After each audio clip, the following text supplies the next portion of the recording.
This is a rare message I give to Republicans. I am not in your party, but I'd like your party to succeed. Because right now, there is no prominent Democrat who's going to turn things around radically. And we need that. Okay?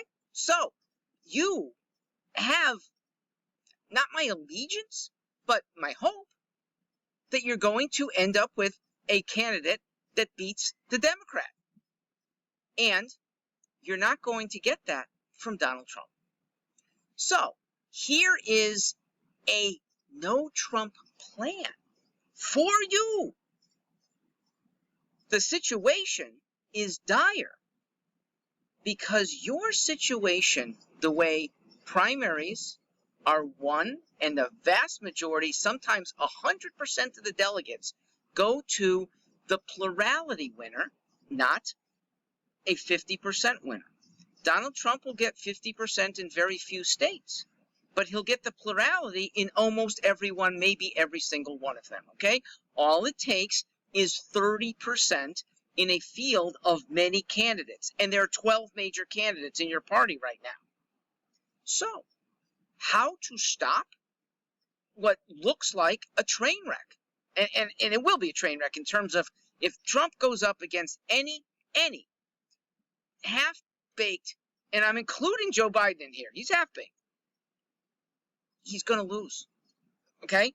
Donald Trump, if he goes at Joe Biden again, I think that's the closest possible match, and he's still going to lose by 10 million votes, okay? I don't see Biden losing a single state that he won last time round, and he probably would pick up North Carolina, which was close, maybe Iowa, which was close as well. So, a 10 million vote loss, you don't want. Anyone other than Biden running as a Democrat will crush Trump, okay? You get Gavin Newsom in there, okay? He's an appealing guy, and he is sane. You don't like him, but he's sane. He will crush Trump.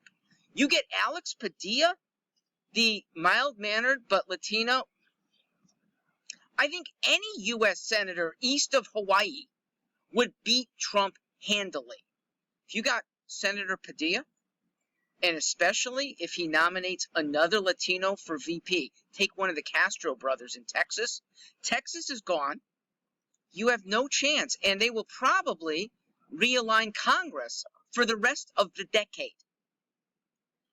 The way to possibly deny Trump of the nomination is to have what I call a TRO, a group of traditional Republican opponents, but only one of them runs in each state against Trump.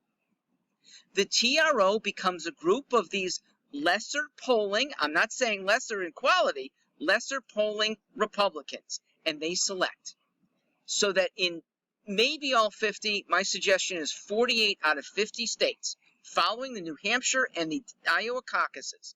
New Hampshire primary and Iowa caucuses will sort out a lot. And from there, every one of the contenders stays in the race.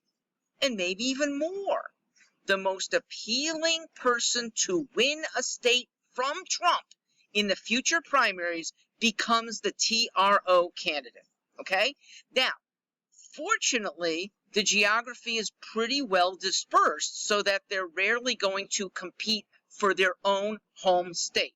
Okay? Until June, only South Carolina, where Nikki Haley and Tim Scott hail from the same place. Now, a TRO says, we're a group that's trying to get one prominent person to deny first place to Donald Trump.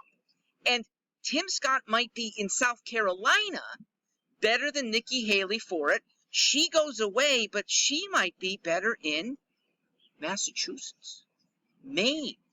Let those be her states. And she has great foils there, okay? Because she could be easily swatting away Elizabeth Warren and Janet Mills and the new Boston governor, Maura Healey.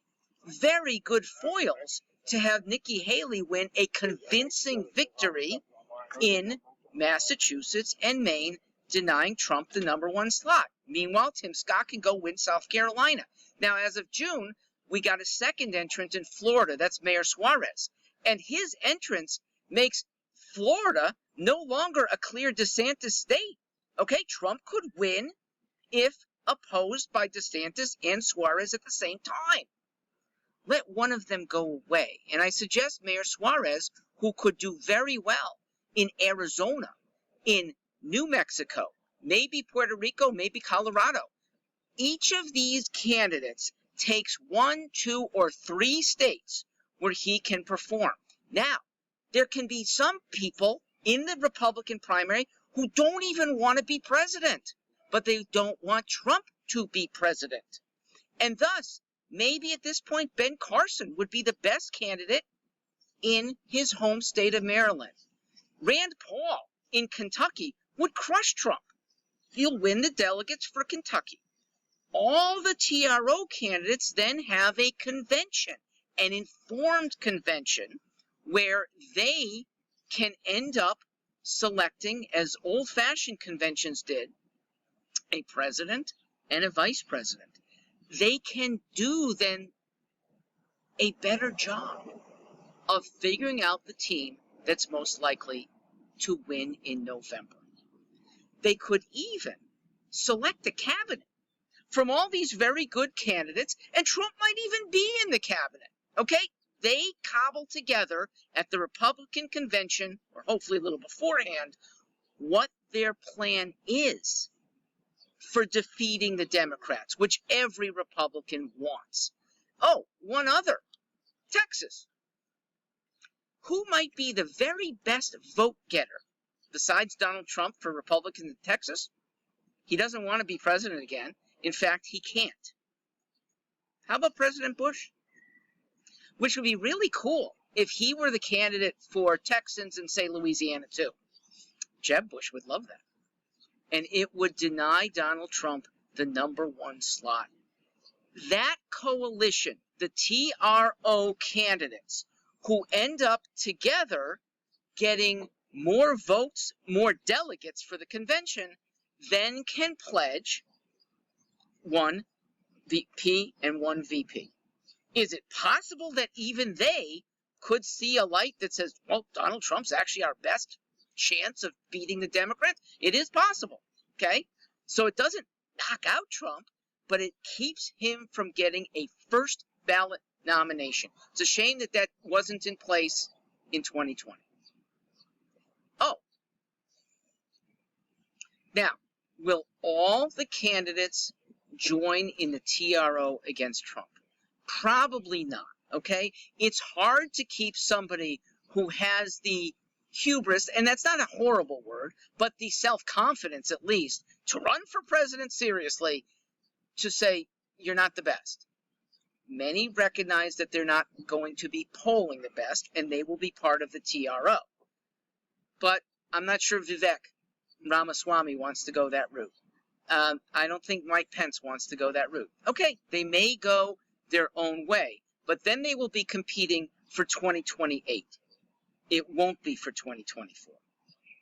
All right, Republicans, there is one very good person who might marshal this, and his office is about 300 feet away from where I am now. It is New Hampshire Governor Chris Sununu, who earlier this month withdrew from the possible race for Republican nomination with the very purpose of not widening the field and assuring, or trying to assure, that Donald Trump does not get the first ballot nomination. I think he would be a very good marshaller, okay? A maestro for having this kind of unique but very good situation in play. The TRO, and yes, the lettering for temporary restraining order does apply. But traditional Republican opposition can be alive and well and managed very well in 2024.